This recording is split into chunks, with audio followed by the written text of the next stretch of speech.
অপরূপ TV online. ছাত্র জনতার তোপের মুখে রামপালে আওয়ামী লীগ সরকারের আমলে নির্মিত বঙ্গবন্ধু শেখ মুজিবুর রহমানের মুরাল ভেঙে দিয়েছে ছাত্র জনতা। শেখ সাগর আহমেদ, যশোর প্রতিনিধি। তথ্য ও ভিডিও চিত্রে দেখুন বিস্তারিত। বৃহস্পতিবার 6 ফেব্রুয়ারি দুপুরে উপজেলার মডেল মসজিদের সামনে থেকে একটি বিক্ষোভ মিছিল শুরু হয়। বিক্ষোভ মিছিলটি মুক্তিযোদ্ধা ভবনের সামনে গিয়ে স্থাপিত মুরাল ভাঙেন বৈষম্য বিরোধী ছাত্র আন্দোলনের নেতাকর্মীরা। মুক্তিযোদ্ধা ভবন প্রাঙ্গণে স্থাপিত শেখ মুজিবের মুরাল ভেঙে ফেলা হয়।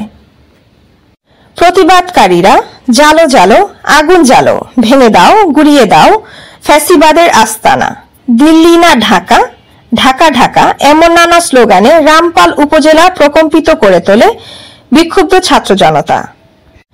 বৈষম্য বিরোধী ছাত্র আন্দোলনের জেলা নেতৃবৃন্দরা বলেন, স্বাধীনতা আজকে প্রায় 6 মাস পরেও কেন আওয়ামী লীগের বিচারের দাবিতে হাজারো শিক্ষার্থীকে হত্যা করে এই আওয়ামী সরকার, এই আওয়ামী ফ্যাসিবাদ এখনো কিভাবে এই বাংলার মাটিতে, এই রামপাল বাগেরহাটের মাটিতে ঘুরে বেড়ায়। শেখ মুজিবের মুরালগুলো ফ্যাসিবাদের প্রতীক।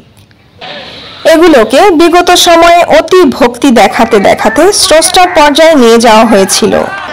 এই প্রতীকগুলো দেখে আগামীতে যাতে কেউ ফ্যাসিবাদে অনুপ্রাণিত না হয় সেজন্য আমরা এগুলো ভেঙে দিয়েছি। প্রসঙ্গত, গত 5 আগস্ট ছাত্র জনতার অভ্যুত্থানে আওয়ামী লীগ সরকারের পতনের পর গত 5 ফেব্রুয়ারি সামাজিক যোগাযোগ মাধ্যমে শিক্ষার্থীদের উদ্দেশ্যে দেওয়া শেখ হাসিনার বক্তব্যের প্রতিবাদে রামপালে শেখ মুজিব রহমানের মুরাল ভেঙে গুড়িয়ে দিয়েছে বিক্ষুব্ধ ছাত্র জনতা। বৃহস্পতিবার 6 ফেব্রুয়ারি দুপুরে উপজেলার মডেল মসজিদের সামনে থেকে একটি বিক্ষোভ মিছিল শুরু হয়। বিক্ষোভ মিছিলটি মুক্তিযোদ্ধা ভবনের সামনে গিয়ে স্থাপিত মুরাল ভাঙেন বৈষম্য বিরোধী ছাত্র আন্দোলনের নেতাকর্মীরা। মুক্তিযোদ্ধা ভবনের প্রাঙ্গণে স্থাপিত শেখ মুজিবের মুরাল ভেঙে ফেলা হয়। আয়েশা আক্তার আশা, অপরূপ টিভি।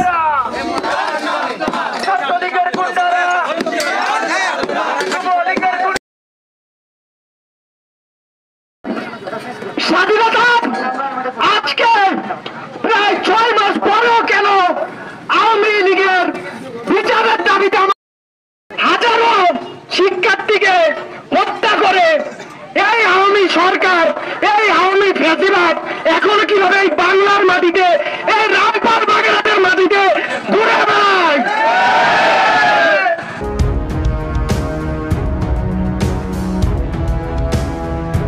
অপরূপ টিভি অনলাইন।